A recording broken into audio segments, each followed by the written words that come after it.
বৈষম্য বিরোধী ছাত্র আন্দোলনের অন্যতম সমন্বয়ক আব্দুল হান্নান মাসউদ বলেছেন, বিপ্লব বেহাত হচ্ছে আর বিপ্লবীরা নির্ঘুম রাত কাটাচ্ছেন। সোমবার নিজের ভেরিফাইড ফেসবুক আইডিতে দেওয়া এক পোস্টে এ কথা বলেন তিনি। বিস্তারিত ডেস্ক রিপোর্টে।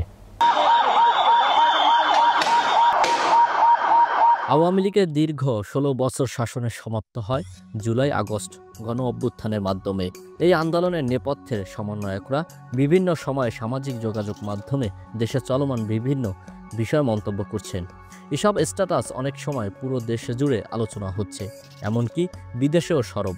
এবার বৈষম্য বিরোধী ছাত্র আন্দোলনের অন্যতম সমন্বয়ক আব্দুল হান্নান মাসউদ বলেছেন, বিপ্লব বেহাত হচ্ছে আর বিপ্লবীরা নির্ঘুম রাত কাটাচ্ছে।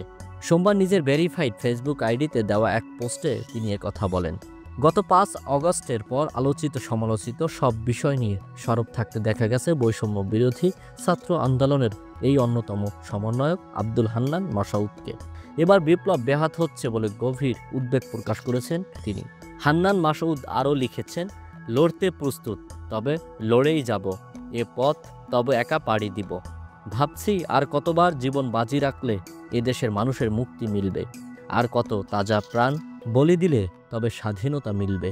ইনকিলাব জিন্দাবাদ। তিনি আরেকটি পোস্টে লিখেছেন, সবাই প্রশ্ন করছেন কিভাবে বিপ্লব ব্যর্থ হচ্ছে। ভাবছি এ বিষয়টা নিয়ে লেখার সময় এসেছে। কিভাবে ফ্যাসিবাদের পুনর্বাসন করা হচ্ছে তা জাতির সামনে তুলে ধরব দ্রুতই।